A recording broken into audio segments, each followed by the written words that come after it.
আল্লাহ রাব্বুল আলামিন বলেন لقد كان لكم في رسول الله أسوة حسنة لمن كان يرجو الله واليوم الآخر وذكر الله كثيرا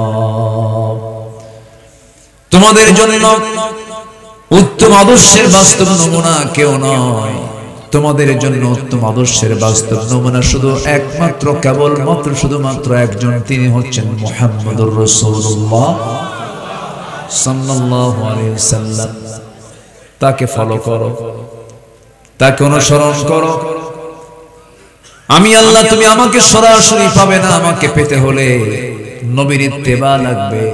যারা পারেন ঠোঁট মিলিয়ে কমন আয়াত, ঘরের আয়াত, পকেটের আয়াত আমার সঙ্গে ঠোঁট মিলিয়ে বলুন, ইন কুনতুম তুহিব্বুনাল্লাহ ফাত্তাবিউনি ইউহিব্বুকুমুল্লাহ ওয়া ইয়াগফির লাকুম যুনুবাকুম ওয়াল্লাহু গফুরুর রহিম। জোরে বলুন আল্লাহু আকবার। कि मोहम्मद से वफा तूने तो हम तेरे है, ये मोहम्मद की मोहम्मद से वफा तूने तो हम तेरे है, ये है जहाँ चीज है किया लौह कलम तेरे है। मोहम्मद के যদি ভালোবাসো, ভালোবাসা পাবে আমার লৌহ কলম লোভিবে তোমরা। মাটির পৃথিবী সে কোন ছাড়, দুনিয়াও পাবে আখিরাত পাবে, সব কিছু পেয়ে যাবে, কিন্তু শর্ত হতেছে জীবনের চাইতে সবচেয়ে বেশি প্রিয় মনে করতে হবে আমার রাসূলকে। রাসূলকে ভালোবাসতে হবে, সেই নবীজির ইত্তেবা করতে হবে। সেই নবীজির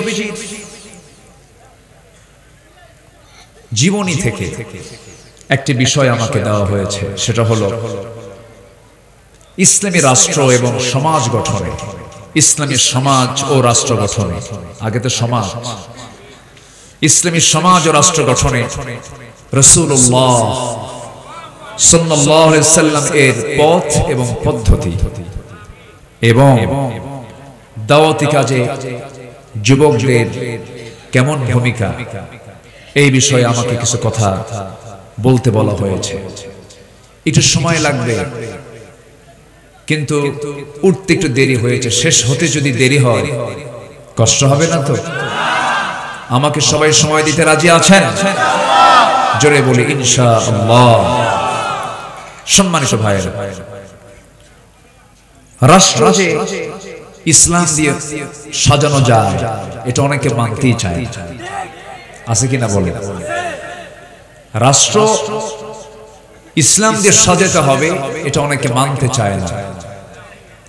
তারা বলে ধর্ম ধর্মের জায়গায় থাকবে, রাষ্ট্র রাষ্ট্রের জায়গায় থাকবে।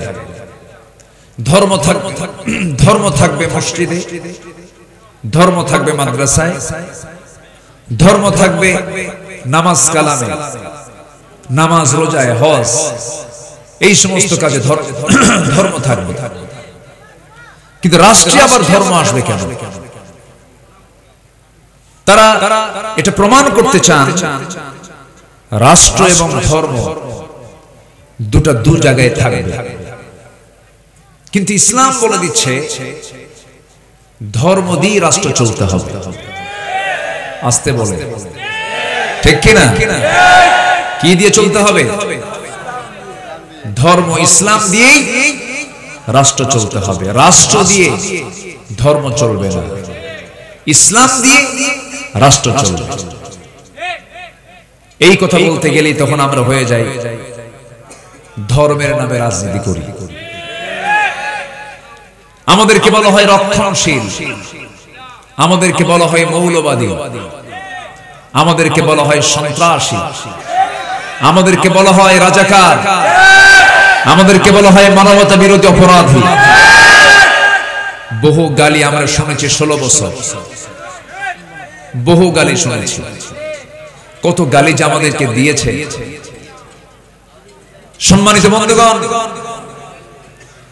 যে রাজাকার শব্দ ব্যান্ড ছিল, সেই রাজাকার শব্দটাই আল্লাহ তাআলা ব্র্যান্ড বানায় দিয়েছেন। অহংকার এমন একটি অপরাধ, আসমান এবং জমিনে প্রথম যে অপরাধ সংগঠিত হয়েছে তার নাম হলো অহংকার। তার নাম কি? অহংকার। মানুষ আসেই নাই পৃথিবীতে। আল্লাহ ইবলিসকে বললেন আদমকে মেনে নাও, কিন্তু ইবলিস কি বলল? কি করলো বলেন তো?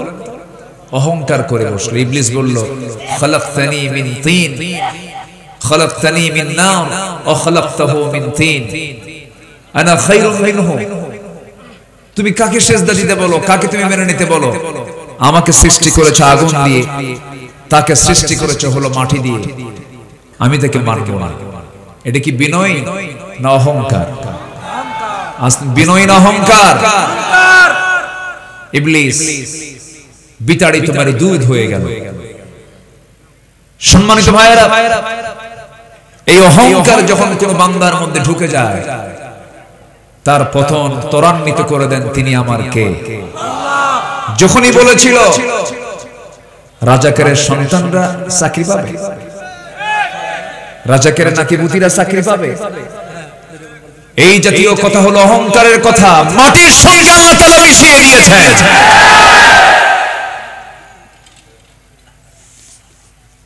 অনেকে বলতো না মরা পর্যন্ত উপায় নাই, বলতো না? 2021 2041 ভিশন 21, আবার বলল 2041, কিন্তু 24 শেষ, 24 শেষ।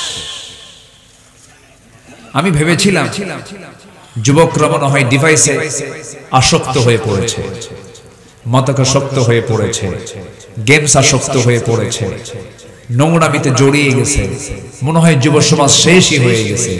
কিন্তু জাতে মাতা তালে ঠিক, ঠিক কিনা?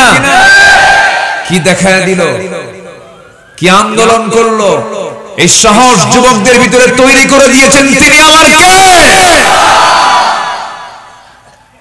সবগুলো ঝাঁপিয়ে পড়ল 5 আগস্টের দুপুরের পর। মাত্র টাইম হলো 45 মিনিট,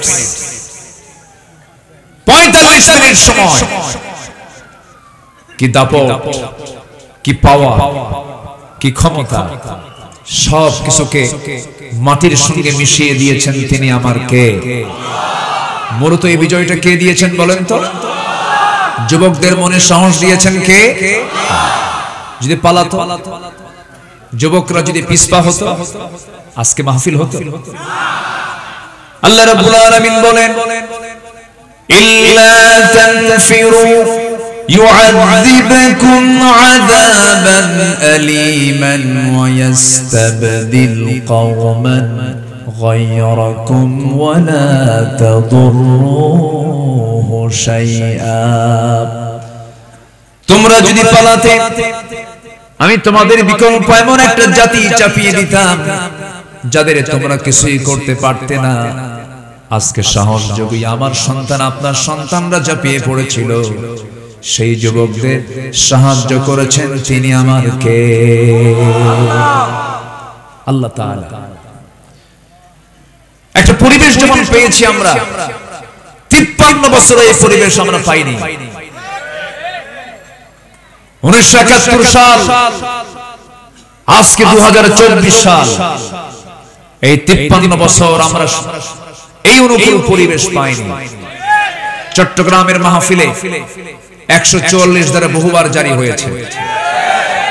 বিগত সময়ের বিগত সরকারের আমলে পৃথিবী, বাংলাদেশের বিভিন্ন জায়গায় ইসলাম বিরোধী চক্র বিভিন্ন সময় ষড়যন্ত্র করেছে, কিন্তু 2024 সালের 5 আগস্টের পর আমরা যে পরিবেশটা পেয়েছি, এই পরিবেশকে আমার আপনার কাজে লাগাতে হবে। এই 53 বছরে কেউ দেশ চালিয়েছে 25 বছর, কেউ চালিয়েছে 16 বছর, কেউ চালিয়েছে 9 বছর, মাঝখান দিয়া মঈনুদ্দিন ফখরুদ্দিনরা চালাইছে কয়েক বছর। সব দেখা শেষ। আগামীর দেশ আমরা দেখতে চাই ইসলামের দেশ, কোরআনের দেশ। রাজি আছেন কারা কারা? হাত উঁচু করে দেখা।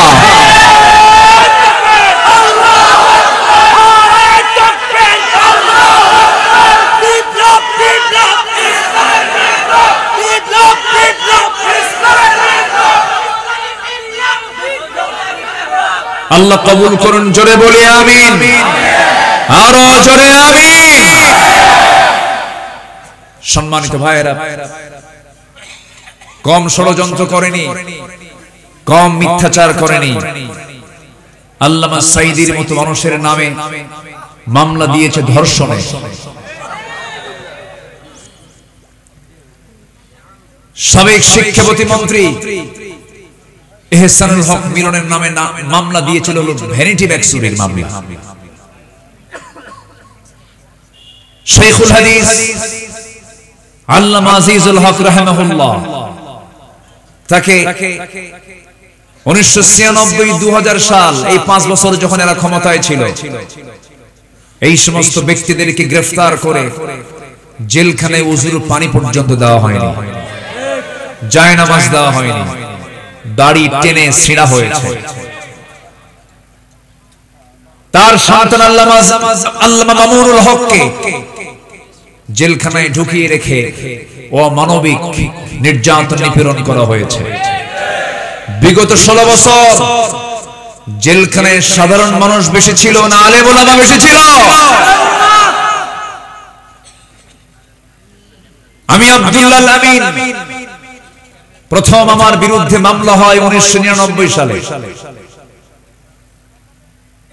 ওই সময় জননিরাপত্তা আইন নামে একটা আইন পাশ করেছিল তারা। সেই মামলার আমি একজন আসামি ছিলাম। আমার মামলার উকিল ছিলেন মরহুম ব্যারিস্টার মওদুদ আহমদ। হাইকোর্ট থেকে সেই সময় মামলাটাকে স্থগিত করা হয়।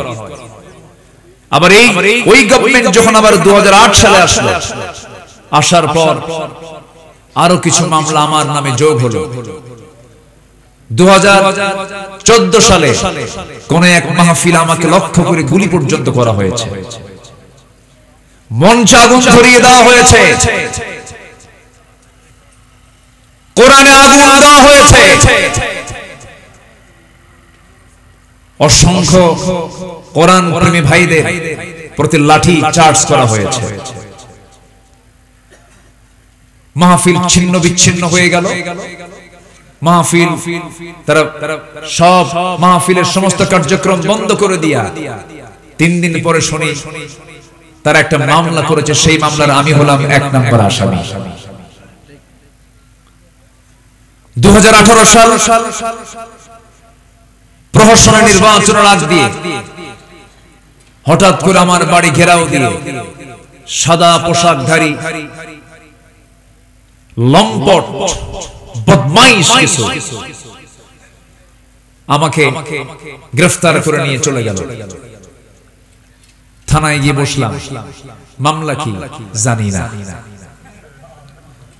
শেষ পর্যন্ত আমাকে গ্রেফতার দেখিয়ে, ওয়ারেন্ট দেখিয়ে জেলখানায় পাঠানো হলো। জেলখানায় ঢুকলাম, ঢুকে দেখি সামনে এক বুড়া চাচা সামনে দাঁড়ানো।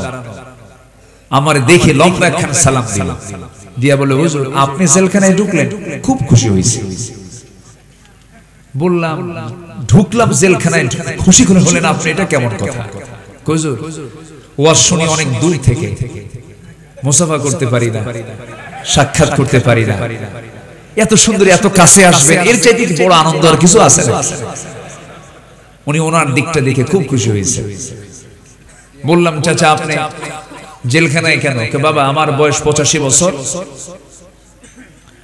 আমার নামে মামলা দিয়েছে হলো বিস্ফোরক মামলা। কি মামলা? বিস্ফোরক মামলা। আমি নাকি বোমা হামলা করছি। বলেন তো 85 বছরের মানুষের হাতের ফিটনেস কি আছে? থাকে? মারবে একদিকে, লাগবে আরেকদিকে, হাত তো কাঁপে। 85 বছরের বৃদ্ধ মানুষটাও মামলা থেকে অব্যাহতি পায়নি। মার কোল থেকে সন্তানকে ছিনিয়ে নিয়ে গুম করা হয়েছে, হত্যা করা হয়েছে, লাশকে টুকরো টুকরো করা হয়েছে। আয়না ঘর সাজানো হয়েছিল। Barrister Arman, brigadier general Abdullah Aman Azmi, এই দুজন ব্যক্তির সঙ্গে আমি সরাসরি কথা বলেছি। শুধু একটাই কথা বললেন কেঁদে কেঁদে, 8টি বছর আয়না ঘরে ছিলাম, আকাশের সূর্য দেখতে কেমন এটা আমাদের কিসমতে জোটে নাই। মীর কাসিম আলী রাহমাহুল্লাহর সুযোগ্য সন্তান আরমান ভাই বললেন, আমার বাবার শাহাদাত 8 বছর আগে হয়েছে, আমি জানতাম না। আমি জানতাম যে আমার বাবা বেঁচে আছেন সেই দিন জানতে পেরেছি যেদিন আমি আয়না ঘর থেকে মুক্ত হয়েছি। কি চিত্র চিত্রায়িত হয়েছে এই 16 বছর। ফেরাউন বেঁচে ছিল 1600 বছর, আর এরা ছিল 16 বছর। সংখ্যার যে মিল হলো কেমনে বুঝলাম? হ্যাঁ, কোয়ালিটি। হ্যাঁ, ওটা ছিল পুরুষ ফেরাউন, এটা হলো নারী ফেরাউন, মেল ফিমেল।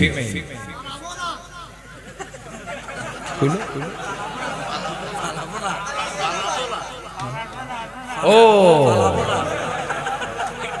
আচ্ছা, হ্যাঁ, খেলা হবে না, এটা বাজে কথা। এটা জানেন, একজন দেশের কর্ণধার, একজন দেশের উচ্চ পদস্থ একজন ব্যক্তির মুখ থেকে এই জাতীয় হালকা কথা, বেমানান, বেফাস, ব্যক্তিত্বহীন ছাড়া এই জাতীয় কথা মুখ থেকে বের হতে পারে না। নোংরা। কোথায়? উনি তো খেলতে পারলেন না। উনি যে আছেন যে কোন জগতে, চতুর্থ আসমান না পঞ্চম আসমান, আল্লাহই তো। চোরের মায়ের আছে নাকি এলাকায় কথা কয়? চোরের মায়ের বড় গলা। অনেক কিছু হয়েছে, অনেক কিছু করেছে। আমরা পরিবেশ পেয়েছি, আমরা ইসলাম দিয়ে দেশটাকে সাজাতে চাই। সবাই রাজি আছেন তো? দেশ সাজানোর আগে নিজকে সাজানোর দরকার আছে না নাই? পৃথিবীকে গড়তে হলে আগে নিজকে গড়তে হবে, নিজের পরিবারকে গড়তে হবে, সমাজকে গড়তে হবে, রাষ্ট্রকেও গড়তে হবে। সম্মানিত বন্ধুগণ, ইসলামী রাষ্ট্র এবং সমাজ গঠনে নবীজির পথ এবং পদ্ধতি, এই বিষয়ে আমি 12টা আর্টিকেল নিয়ে কথা বলতে চাচ্ছি। যেহেতু সাবজেক্ট নির্দিষ্ট বিষয়ের উপরে, আমারও ধৈর্য ধরে বলতে হবে, আপনাকেও ধৈর্য ধরে শুনতে হবে। জোরে বলি ইনশাআল্লাহ। কারো যাওয়া যাবে না, এটা ক্লাস। এটা কি বলেন তো? ক্লাস। কেউ নড়বো না, বসুন। যদি বসতে মন না চায় তাহলে ভাবতে হবে এখানে ওয়াসওয়াসা দেবার জন্য কে আসতেছে। শয়তান তো সাতকানিয়া চেনে না, আস্তে কয়। শয়তান কি সাতকানিয়া চেনে? চেনে কি না? চেনে। হ্যাঁ, চট করে নাম বলে ফেলে, দরকার নাই তো। আকলমন্দ ইশারা বাসা বুঝি তো।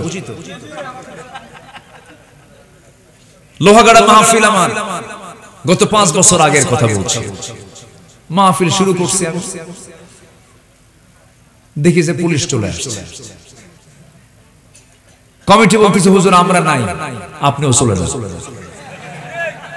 আমি কই রে বাবা, এটা কি মুজাহিদ, সব নাই নাই, এটা কেমন কথা? কি আচরণগুলো করেছে। সম্মানিত বন্ধুগণ, যারা কোরআনের বিরুদ্ধে ষড়যন্ত্র করেছে, যুগে যুগে ইতিহাসের রাস্তা করে তারা নিক্ষিপ্ত হয়েছে। সম্মানিত ভাইয়েরা, আসুন আমরা মূল বিষয়টার দিকে যাই। রাষ্ট্র কি ইসলাম দিয়ে চলতে পারে?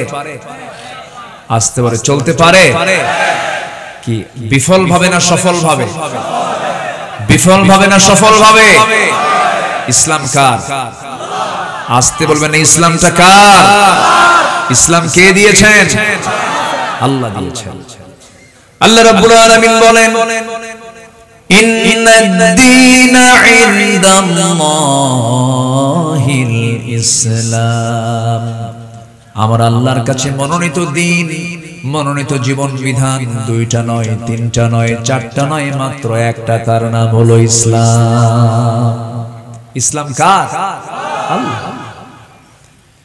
এই ইসলামকে বাদ দিয়ে যারা ব্যক্তি জীবন, সমাজ জীবন, রাষ্ট্র জীবন যারা অন্য কিছু দিয়ে সাজাবে, মহান রব্বুল আলামিন সাফ বলে দিলেন ওয়া মান ইয়াবতাগি গায়রাল ইসলামি দীনান ফালান ইউকবালা মিনহু ওয়া হুয়া ফিল আখিরাতি মিনাল খাসিরিন। জীবন জীবন হিসাবে ইসলামকে বাদ দিয়ে যারা অন্য কোন তন্ত্র মন্ত্র ইজমকে যারা গ্রহণ করবে, আল্লাহ রাব্বুল আলামিন বলছেন আমি তার কোন আমল আমার দরবারে গ্রহণ করে নেব না। কার কথা? আসতে বলবেন না, কার কথা? আল্লাহ রাব্বুল আলামিন আরেক জায়গায় বলছেন আফা গায়রা দীনিল্লাহি ইয়াবগুন ওয়া লাহু আসলামা মান ফিস সামাওয়াতি ওয়াল আরদ তাওআন ওয়া কারহা। জোরে বলুন আল্লাহু আকবার।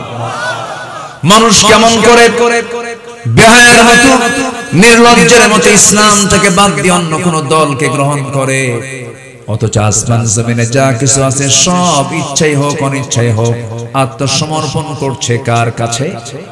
আসতে বলবেন না, কার কাছে? আল্লাহর কাছে তারা সারেন্ডার করছে। আমার বন্ধুগণ, এই জন্য আমরা ইসলাম দিয়ে সবকিছু সাজাতে চাই। আমার নবীজি সমাজ এবং রাষ্ট্র গঠনে যে পথ পদ্ধতি তিনি দেখিয়েছেন, তিনি একটা রাষ্ট্র গঠন করতে নিয়ে এক নাম্বার তিনি খেয়াল করেছেন সমাজ থেকে শিরককে কেমন করে দূর করা যায়। কি দূর করা যায়? শিরককে কেমন করে দূর করা যায়? আল্লাহ তাআলা বলছেন ওয়া'বুদুল্লাহা ওয়া লা তুশরিকু বিহি শাইআন ওয়া বিল ওয়ালিদাইনি ইহসানা। জোরে বলুন আল্লাহু আকবার।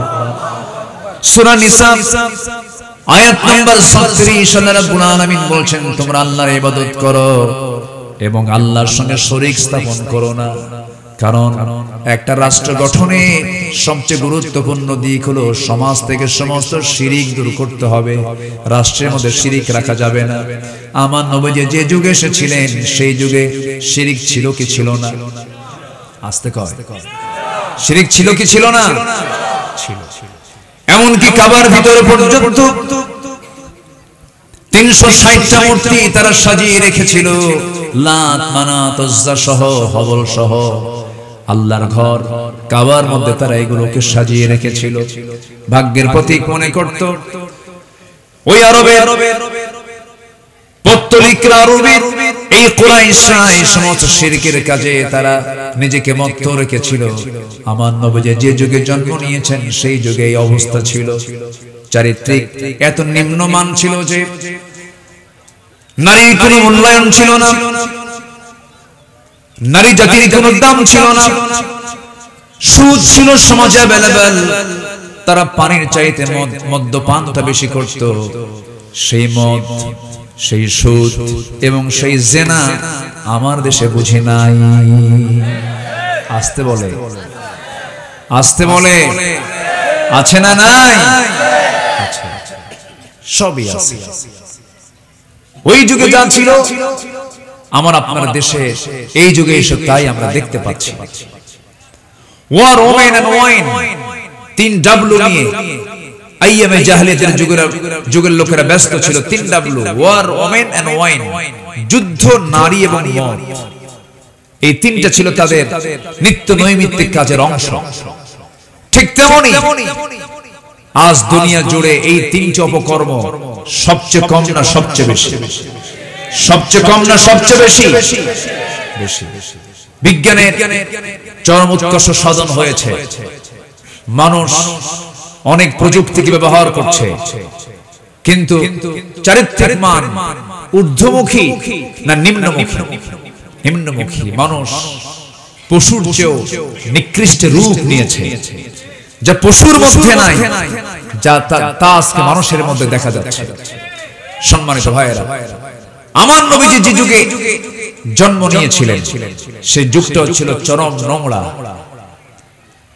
সেই যুগের মানুষগুলো এত অসভ্য ছিল, এত বর্বর ছিল। কন্যা সন্তান হয়েছে, কন্যা সন্তান হলেই জীবন্ত পুঁতে হত্যা করত নিজের বাপ মা। এতটাই পাষাণ ছিল সেই যুগের মানুষ।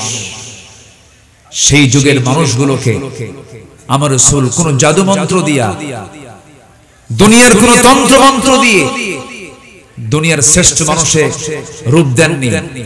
যা হয়েছে পরিবর্তন একমাত্র কিতাব কি দিয়া, আসতে বলবেন না কি দিয়া, কোরআন। সম্মানিত ভাইয়েরা, আমার নবীর সামনে একজন সাহাবী নতুন ইসলাম কবুল করেছেন। মনটা তার খুব খারাপ, দিন যাচ্ছে তার চোখের পানি আরো বাড়তেছে। আমার নবীজি বলে ফেললেন, সাহাবী দিন গ্রহণ করেছে, এটা তো তোমার আনন্দের কথা, তুমি কাঁদো কেন, কি হয়েছে? সেই সাহাবী বললেন, ইয়া রাসূলুল্লাহ, আমি দিন গ্রহণ করেছি, ইসলাম কবুল করেছি, আমি নিজেকে ভাগ্যবান মনে করি, কিন্তু আমার কাছে একটা জিনিস বারবার উকি মারতেছে। আমি জীবনে যত গুনাহ করেছি সমস্ত গুনাহ হয়তো আল্লাহ মাফ করে দিতে পারেন, কিন্তু আমার কাছে মনে হয় একটা গুনাহ আল্লাহ রাব্বুল আলামিন আমার মাফ করবেন না। আমার নবীজি বললেন, সাহাবী কি হয়েছে বলো, মুখ খুলে বলে ফেলো, আমার সামনে তুমি কিছু লুকোচুরি করো না, কি হয়েছে বলো। সাহাবী আমার নবীর সামনে দুটো হাঁটু গেড়ে দিয়া কাদা কাদা কণ্ঠে বলছেন, হুজুর আমি জীবনে একটা মারাত্মক অপরাধ করেছি। কি করেছে বলো। আমি খুন করেছি। কাকে খুন করেছে বলো। হুজুর কাউকে খুন করি নাই, নিজের কন্যা সন্তানকে আমি নিজ হাতে দুনিয়া থেকে বিদায় করেছি। আমার কাছে মনে হয় এই গুনাহটা আল্লাহ রাব্বুল আলামিন আমার মাফ করবেন না। নবীজির কাছে মনে হয়ে গেল, দেখি তো কথাটা শুনি। রাসূল বলছেন, সাহাবী শুনেছি এরকম কাহিনী, কিন্তু আমি কারো কাছে বর্ণনা শুনি, তুমি একটু বলো তো কি হয়েছিল বলো। আমার নবীজি তাকে সামনে বসায়া দিলেন। সুস্থ চেহারার সেই সাহাবী দাহিয়া কলবি আমার নবীর সামনে বসে চোখের পানি ফেলে ফেলে কেঁদে বলছেন, হুজুর মনটা আমার বড় পাষাণ ছিল, ঈমান যখন আনি নাই, দিলের মধ্যে মায়া দেওয়া কিছুই ছিল না। স্ত্রী গর্ভে সন্তান এলো, বউটাকে বললাম, যাও বাবার বাড়ি, সন্তান যদি ছেলে হয়, সন্তান ছেলে হলে পরে নিয়ে আসবে, মেয়ে সন্তান হলে পরে জীবন্ত পুঁতে হত্যা করবে। মেয়ে সন্তানের কোনো স্থান আমার বাড়িতে হবে না। বউটা আমার চলে গেছে, সন্তানটা মেয়ে হয়েছে, আমাকে বললো না। সন্তানটা আমার চোখের আড়ালে, আমার বউটা তার মায়া না ছাড়তে পেরে ধীরে ধীরে বড় করতে লাগলো। বড় হয়ে গেছে 6 বছর। কোনদিন আমার চোখের সামনে পড়ে নাই, একদিন হঠাৎ করে আমার চোখের সামনে বাচ্চাটা ধরা পড়ে গেছে। আমি চট করে তার হাতটা ধরে ফসলাম। আমার মতোই চোখ, আমার মতোই নাক, আমার মতোই কপাল, আমার মতোই চোখ, আমার মতো হাত পা। সন্দেহ লাগলো, সন্তানটাকে শক্ত করে ধরে বউয়ের সামনে দাঁড়িয়ে নিয়ে বললাম, আমার স্ত্রী হলফ করে বলো তো, সত্যি করে বলো তো, সন্তানটা কার সন্তান? আমার স্ত্রী থরথর করে কাঁপে আর বলে, স্বামী গো, আপনার সন্তানের তথ্য আমি কতক্ষণ গোপন করব? এই সন্তান তো 6 বছর আগে আমার গর্ভ থেকে এসেছিল, আমি আপনাকে জানাই না, আপনার ঔরসের সন্তান এটা। হুজুর এই কথা বলার সঙ্গে সঙ্গে আমি অগ্নিশর্মা হয়ে গেলাম, প্রচন্ড ক্ষিপ্ত হলাম, কিন্তু প্রকাশ করলাম না। ভিতরে ভিতরে চরম জ্বলে উঠলাম, অভিনয় করা শুরু করলাম। তৎক্ষণাৎ মেয়েটাকে জড়িয়ে ধরে আদর করলাম, চুমু দিলাম আর বললাম, মা তোমাকে কোনোদিন কাছে নেই না, আজকে কাছে নিয়েছে, তোমাকে নারীর বাড়িতে বেড়াতে নিয়ে যাব। অভিনয় শুরু করে দিলাম। মেয়েটা দারুণ খুশি হয়ে বলে, মা আব্বার সঙ্গে আগে পরিচয় করে দাও না, কেন আমার বাবা তো অনেক ভালো মানুষ। আমার মেয়েটা আমার কাছে আশ্রয় নিল। পৃথিবীর শ্রেষ্ঠ নিরাপদ কোল আমাকে মনে করে আমার সঙ্গে রওনা দিল। নারীর বাড়ির কথা বলে আমি তাকে নিয়ে রওনা করলাম। নারীর বাড়ির দিকে না গিয়ে আমি চলে গেলাম সোজা জঙ্গলের দিকে। জঙ্গল পার হচ্ছে, মেয়েটার মুখটা ছোট হয়ে যাচ্ছে। মেয়েটা কেঁদে কেঁদে বারবার বলছে, বাবা তুমি এইদিকে আসো কেন? নারীর বাড়ি কি তুমি যাবা না? কিচ্ছু বললাম না। জঙ্গল পার হওয়ার পরে গর্ত খনন শুরু করলাম কোদাল দিয়ে। দুপুর বেলা গর্ত খনন করছেন, মেয়েটা বারবার আমাকে ইঙ্গিত দিচ্ছে, বাবা না এবারে কখন যাবে তুমি, এখানে গর্ত খনন কেন করো? হুজুর আমি যখন গর্ত খনন করছিলাম ইয়া রাসূলুল্লাহ, বালুগুলো ছিটকে এসে আমার দাড়ির মধ্যে ঢুকে যায়, আর আমার মেয়েটা তার কচি কচি হাত দিয়ে নখ দিয়ে খিলাল করে করে সেই মাটিগুলো সাফ করে দেয়। আমি আমার কোদাল দিয়ে যখন গর্ত খনন করছিলাম, আমার শরীর থেকে দুপুরবেলা দ্বিপ্রহর আমার শরীর থেকে ঘামগুলো ঝরতেছিল। আমার মেয়েটা গামছা দিয়া সেই ঘামগুলো বারবার ঝরে দেয়, ঘামগুলো বারবার মুছে দেয়, আর বলছে বাবা গর্ত খনন কেন করো? কিচ্ছু বললাম না, দয়া মায়া হলো না। গর্ত খনন যখন শেষ হয়ে গেল, আমার মেয়েটা কি মুস্কি একটা হাসি দিয়ে বললাম, মা দেখো তো গর্ত খনন কেমন হয়েছে। আমার মেয়েটা সরল মনে আমার দিকে মুস্কি একখানি হাসি মেরে, সন্তানটা সরল মনে গর্তের কাছে গিয়ে যখন উকি মেরে দেখতে লাগলো, আমি পিছন দিকে চলে আসলাম। পিছন দিকে এসে পিছন দিক থেকে এত জোরে একটা ধাক্কা মারলাম, গর্তের মধ্যে উপর হয়ে পড়ে গেল। সন্তানটা আবার চিত হয়ে দুইটা হাত এক জায়গায় করে বলছে, বাবা বুঝতে পেরেছি মার কথাটাই সত্য হয়েছে। আমার মা যা বলেছিলেন তাই হলো। বাবা তুমি আজকে আমাকে মেরে ফেলার জন্য এই জায়গায় নিয়ে এসেছো, কিন্তু বাবা তোমার কাছে আমার শেষ একটা আবদার, বাবা আজকে তুমি আমাকে প্রাণে বাঁচায়া দাও। আমি তোমার কাছে ওয়াদা করছি জীবনে এই চেহারা তোমার সামনে দেখাবো না, প্রয়োজনে ভিক্ষা করে খাবো, আমি তোমার কাছে কোনোদিন আসবো না। বাবা বারবার বলার পরও দিলটা নরম হলো না হুজুর। হাতের মধ্যে পাথর নিলাম, পাথর একখান নিয়া শিরকিয়াতের কারণে, জিহালাতের কারণে আমার এই সন্তানটার কলিজা বরাবর মেরে দিলাম। ফিনকি দিয়ে রক্ত বের হয়ে গেল। আমার নিজের হাতে কোদাল দিয়া, মাটি দিয়া, বালু দিয়া, চাপা দিয়া জনমের মতো শেষ করে দিলাম। কিন্তু বারবার সারা জীবন কখনো মনে হয় নাই, কিন্তু দিন গ্রহণ করার পরে আমি যখন রাতে ঘুমাতে যাই, যখন খেতে যাই, তখন যেন মনে হয় সন্তানটা পিছন থেকে আমাকে ডাকে। আমার নবীজি কথাটা শোনার পরে বলছেন, সাহাবী তুমি কি জানো ইসলাম এমন একটি দিনের নাম, যদি কোনো বান্দা নতুন করে দিন ধর্ম গ্রহণ করে নেয়, তার যত বড় গুনাহ হোক না কেন পূর্বের সমস্ত গুনাহ আমার আল্লাহ মাফ করে দেয়। আমার ভাইরা, সে অসভ্য মানুষগুলোকে, সেই বর্বর মানুষগুলোকে, সেই জাহেলি মানুষগুলোকে আমার নবীজি এক সুতার কাঠিতে আবদ্ধ করেছেন, এক প্ল্যাটফর্মে নিয়ে এসেছেন। আমার নবীজি এমন মানুষ সেই অসভ্য সমাজ থেকে বের করে আনলেন, যারা হলো আবু বকর, যারা হলেন ওমর, যারা হলেন ওসমান, যারা হলেন আলী। এত পৃথিবীর সেরা মানুষ ওই জাহেলি যুগ থেকে বের করেছেন অন্য কিছু দিয়া নয়, একমাত্র কি দিয়া? আসতে বলবেন না, কি দিয়া? অতএব সমাজ গঠন করতে হলে, রাষ্ট্র গঠন করতে হলে পৃথিবীর তৈরি করা মানুষের কোন মতবাদ দিয়ে কখনো কল্যাণ রাষ্ট্র গড়া যাবে না, কল্যাণ সমাজ বিনির্মাণ হবে না। একটি কল্যাণ রাষ্ট্র গড়ার জন্য একমাত্র দরকার সূর্যের মালিক, আকাশের মালিক, মহান রবের বিধান বিধানকারী। সেই কোরআন প্রতিষ্ঠার জন্য যদি বুকের তাজা রক্ত ফেলে দিতে হয়, রাজি আছেন? রাজি আছেন কারা কারা? হাত উঁচু করে দেখান মুসলমান।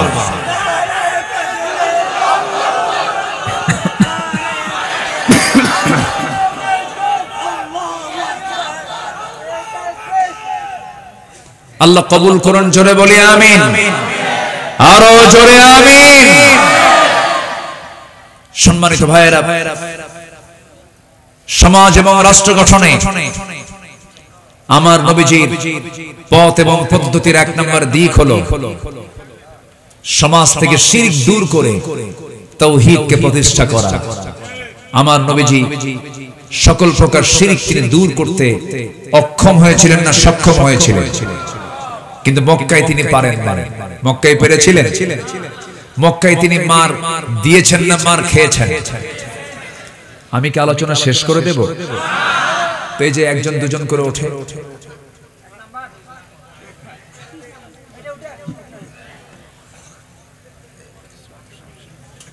আপত্তি? কোন সমস্যা? কিছু হলে দোয়া করে দেব, সমস্যা নাই, আপনাকে কষ্ট দেব না। দয়া করে কেউ উঠবেন না, একটু বসুন। খুব যদি প্রবলেম হয় একটু নখটা উঁচু করবেন, বুঝবো যে হ্যাঁ আপনার একটু চাপচুপ আছে, যান। কিন্তু দয়া করে কেউ বিনা কারণে এই লোভনীয় জায়গা থেকে উঠবেন না। আপনি কি জানেন এখানে যতক্ষণ বসবেন ততক্ষণ গুনাহ মাফ হতে থাকবে? জোরে বলে সুবহানাল্লাহ। আল্লাহ তুমি সবাইকে শেষ অবধি, শেষ তক দোয়া পর্যন্ত থাকার তৌফিক তুমি আল্লাহ সবাইকে দিয়ে দাও। জোরে বলে আমিন। একটু বক্স থেকে সরেন তো, আমার কানে আসতেছে না আওয়াজ, একটু সরেন। হ্যাঁ, এই আওয়াজটা একটু বাড়ান তো। সম্মানিত ভাইয়েরা আমার দিকে তাকান। তাহলে ইসলামী সমাজ এবং রাষ্ট্র গঠনে যে পথ পদ্ধতি রাসূল দিয়েছেন তার এক নম্বর হলো সমাজে শিরিক থাকবে না তাওহীদ থাকবে? বলেন, শিরিক না তাওহীদ? আমার দেশের বিভিন্ন জায়গায় মোড়ে মোড়ে কিছু মাজার শরীফ আছে না নাই? আসতে বলবেন না, আছে না নাই? থাকুক, কবর থাকতেই পারে, অতটুকু পর্যন্ত আমি যেতে পারি। আসসালামু আলাইকুম ইয়া আহলাল কবর, বাস শেষ।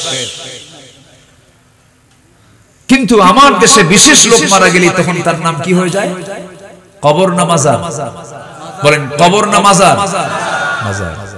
আমার মাইনুদ্দিন ভাই তিনি পৃথিবীর শ্রেষ্ঠ দেশ, লোভনীয় দেশ মক্কা এবং মদিনাকে বুকে লালন করে থাকেন, আলহামদুলিল্লাহ। এটা ভাগ্যবান। ইউরোপ আমেরিকায় যাওয়া কোনো ভাগ্যের বিষয় নয়। কে বলছে ইউরোপ আমেরিকায় শান্তি আছে? কে বলছে? পৃথিবীতে সবচেয়ে মানসিক রোগী বেশি হলো আমেরিকায়, সবগুলো পাগল। ক্ষমতায় আসছে এটাও তো একটা পাগল। আস্তে খাও, আস্তে কোন কেন? আছে না সমস্যা? আছে না একটু সমস্যা? আছে। যারা মদ খায় তারা কি ঠিক থাকে? মদ খেলে তাল না মাতাল? আজ থেকে তাল না মাতাল? ওরা আরাম পায় না, সুখ নাই। এই জন্য অফ ডেতে, হলিডেতে ওরা একটু সুখ খোঁজে। সুখ খোঁজে হলো মদের ভিতরে। ওরা আবার বিশেষ দিনে বছর একবার তারা আবার তার বাপ মার সমাধিতে যায়। সমাধিতে যখন যায় তখন এতগুলো মদ নিয়ে যায়। মদ নিয়ে গিয়ে বলে, বাবা এই যে মদ দিয়ে গেলাম, খাবা, সুখে থাকবে।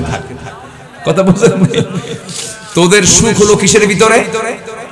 মদের ভিতরে। মদের মধ্যে সুখ আছে? সুখ নাই। মদ খেলে তাল না মাতাল? পাগল হয়ে যায়। আর এরা যদি নেতৃত্ব দেয়, এরা যদি সবকিছুর কর্তৃত্ব দখল করে, সেখানে কোনোদিন শান্তি থাকতে পারে? পারে না।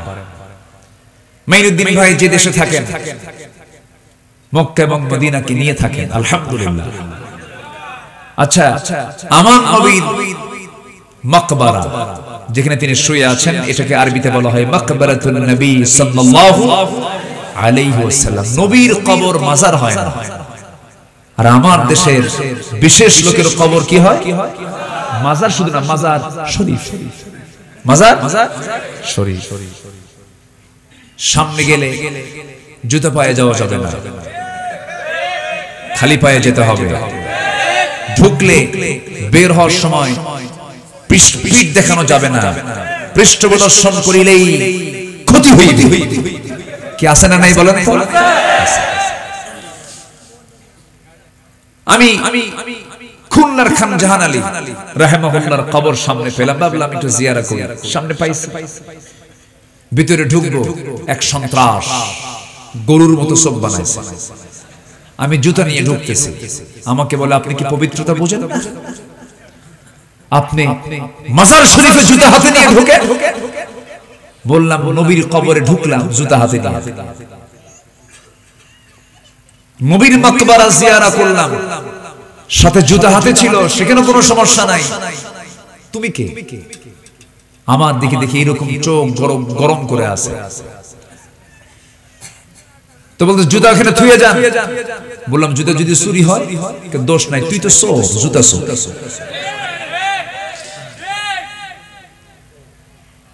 সম্মানিত বন্ধুগণ, যিনি কবরে শুয়ে আছেন তিনি আল্লাহর ওলি।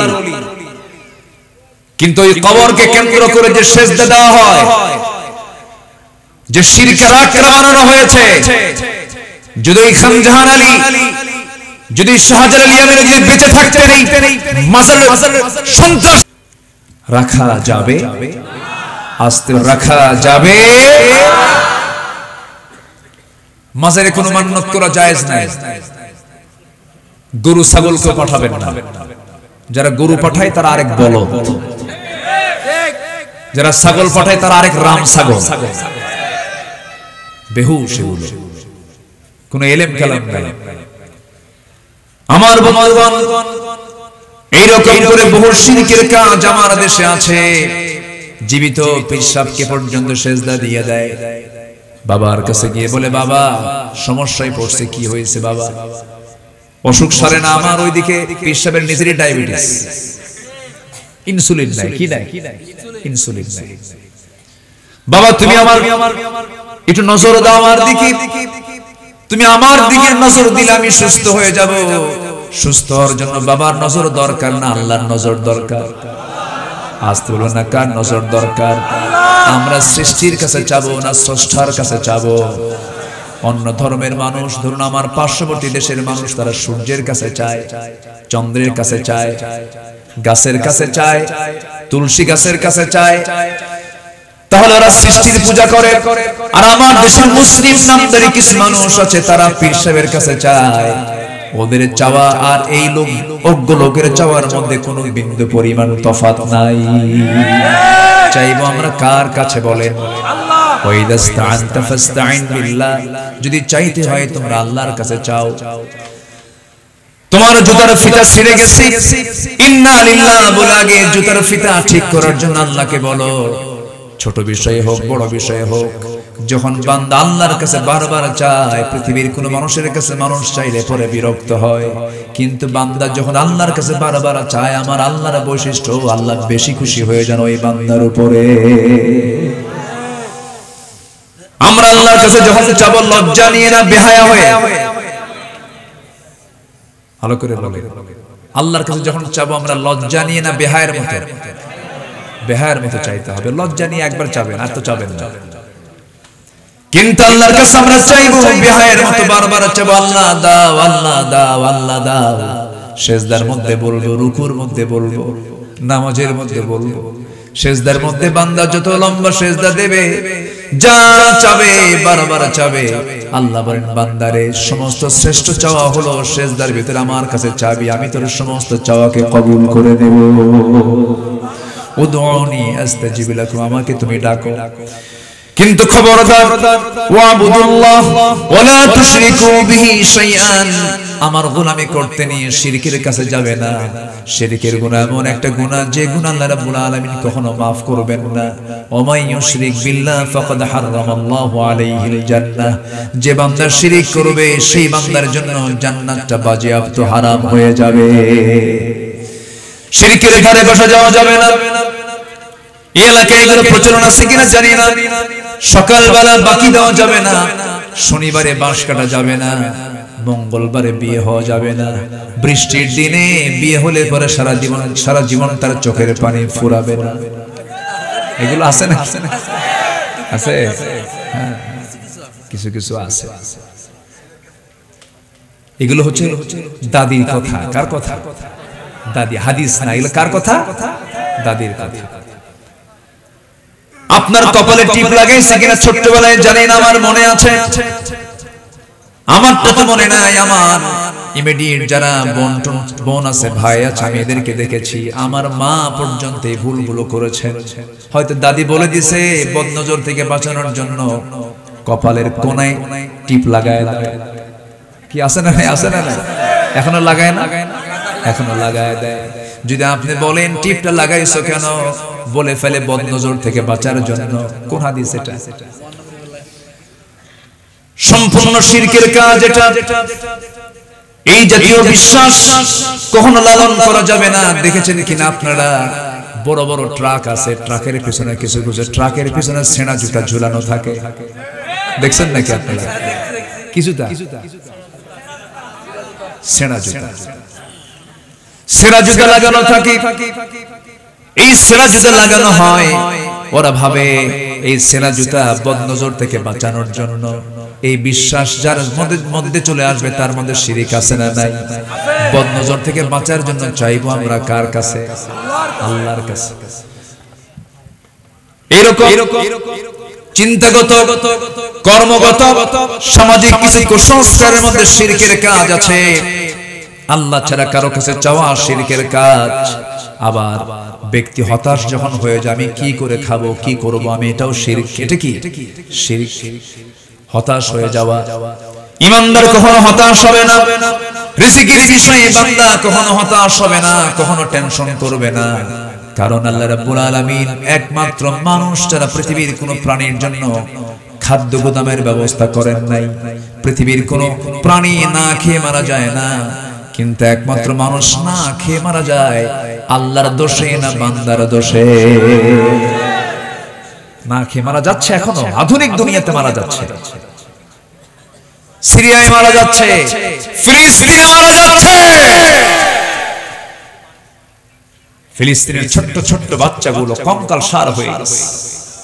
তাদের চেহারাগুলো কি ফুটফুটে ফুটন্ত গোলাপের মতো চেহারা, খাবার নাই, হাড় চামড়া এক জায়গায় হয়ে গেছে। আকাশের দিকে তাকায় বলে, মালিক আল্লাহ, আমার মা নাই, বাবা নাই, ঘর নাই, বাড়ি নাই। শুনেছি তোমার দুনিয়ায় নাকি প্রায় 200 কোটি মুসলমান, কেউ তো আমাদের জন্য একটু খাবারও পাঠালো না। আল্লাহ, তোমার আদালতে বিচার দিলাম, এই সমস্ত মুসলমানদের বিচার তুমি আল্লাহ করবা। কি জবাব জবাব? ওমা লাকুম লা তুকাতিলুনা ফি সাবিলিল্লাহ ওয়াল মুস্তাদআফিনা মিনার রিজাল। এই আয়াতটা কিছুক্ষণ পরে আসবে। 12টা পয়েন্ট নিয়ে আমি কথা বলবো আজকে। মাত্র চলতেছে কয় নাম্বার? তাহলে বলেন এই মাহফিলটা হওয়া দরকার কয়দিন? সম্মানিত ভাইয়েরা, আমি খুবই আনন্দিত এই প্রত্যন্ত অঞ্চলে আপনারা এত রাত পর্যন্ত বসে আছেন, পিনপতন নীরব হয়ে কেউ উঠছেন না। বলি আলহামদুলিল্লাহ। বহুদিন পরে সাতকানিয়া লোহাগড়া আসতেই পারতাম না, এক পীর সাহেবের কারণে।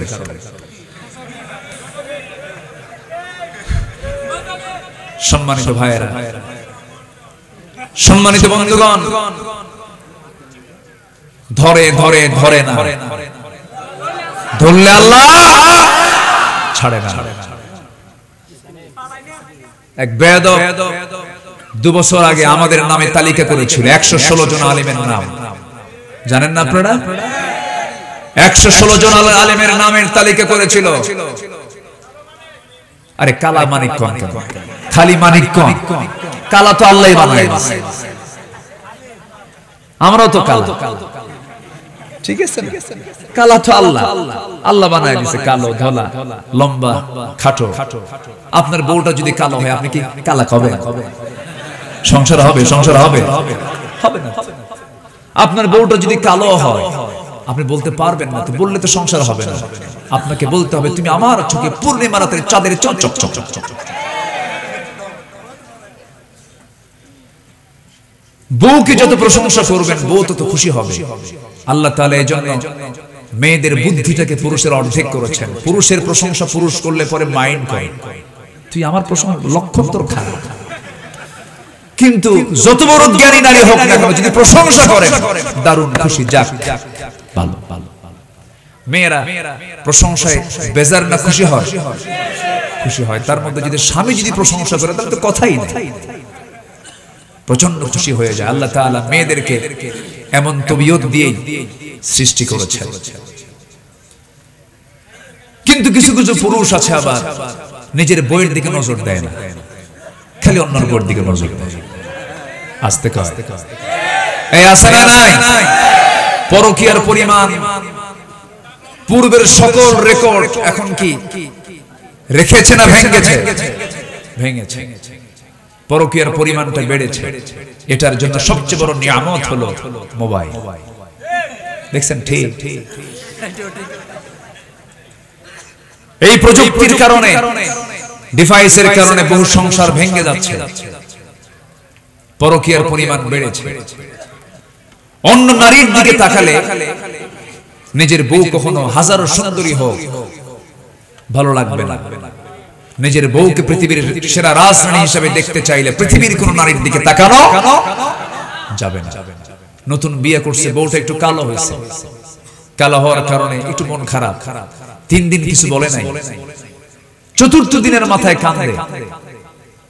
এই তুমি কান্দো কেন? নতুন বউ পাইছো বাড়িতে, নতুন বিয়ে করছো, তুমি কান্দো কেন? হুজুর কান্দবো না কেন? সুমনের বউ দেখতে এত সুন্দর, দেখছেন নজর দিছে কোন দিকে? অন্যের বউয়ের দিকে নজর দেওয়া যাবে না। নজর দেওয়া হালাল না হারাম? আজ থেকে নজর দেওয়া হালাল না হারাম? হারাম, তাকানো যাবে না। তাহলে আপনার কালো বউটাও পৃথিবীর সেরা রানীর মতো দেখা যাবে। বলি আলহামদুলিল্লাহ। এই মানিক 116 জন আলেমের তালিকা করেছিল। অহংকার করে বলেছিল আমি সাইদির ফাঁসির রায় আমি নিজে দিয়েছি। 2 বছরও পার হয়নি, তালিকা ওদের করা শুরু হয়েছে এখন, ঠিক কিনা? পালাতে চেয়েছিল, সিলেট দিয়ে ত্রিপুরা হয়ে এসে চলে যাবে দিল্লি, মা বসে আছে ওই জায়গায়, দিল্লি চলে যাবে কিন্তু হয়নি যাওয়া। সিলেটবাসীকে ধন্যবাদ, ভালো খেদমত করছে, তার খুব আপ্যায়ন করেছে, বিসি শুদ্ধ আউট করছে। সম্মানিত বন্ধুগণ, আল্লামা সাইদির বিরুদ্ধে ফাঁসির রায় দিয়েছিল, পারে নাই, যাবজ্জীবন দিয়েছিল, কিন্তু তারা ভেবেছিল এই সিংহ পুরুষকে পৃথিবীতে বেঁচে রাখাই বিপদ। এটাকে মনে করে একটা সুস্থ মানুষকে জেলখানা থেকে বের করে জোরপূর্বক, আমি তার 2টা ছেলের কাছ থেকে শুনেছি কথা, অথেন্টিক সোর্স নিয়ে কথা বলছি, জোরপূর্বক সেখান থেকে বের করে কারাগার থেকে নিয়ে হসপিটালে জোরপূর্বক ভর্তি করে মেডিকেল টিম গঠন করে পয়জনিং করে বিষ প্রয়োগ করে হত্যা করা হয়েছে। তাফসীর মাহফিলের এই প্ল্যাটফর্ম থেকে জানাতে চাই, আল্লামা সাইদির যারা খুনি, অবিলম্বে তাদেরকে গ্রেফতার করে চূড়ান্তমূলক শাস্তি নিশ্চিত করা হোক। এমতের পক্ষে রাজি আছেন কারা কারা? হাত উঁচু করে দেখা।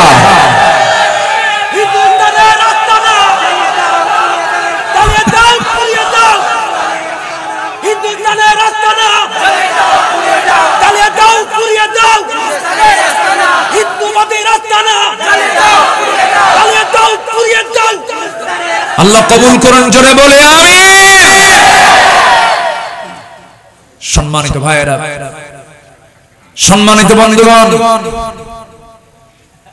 এই শেষ নয়, ওরা গালি দিয়েছিল আমরা পাকিস্তানের রাজাকার। আমার দেশের কোন ব্যক্তি পাকিস্তান যায় নাই, যাবেও না। আল্লামা সাইদি 2009 সালে তারা জীবনের শেষ হজ করেছিলেন। আল্লাহ তাআলা আমাকে জীবনের ফার্স্ট হজ করিয়েছেন 2009 সালে। একই বছরে হজ করেছি।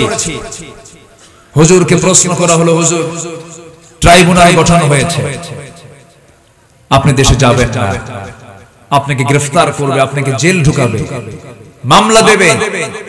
মুস্কি হাসি মেরে জবাব দিলেন, আমার দল, আমার দেশের মানুষ মজলুম থাকবে, জেল খাটবে, আর আমি সেই দেশের নাগরিক, আমার দলের কর্মীরা মানবতার জীবন যাপন করবে, আমি আরামে বিদেশে আরাম জীবন যাপন করব।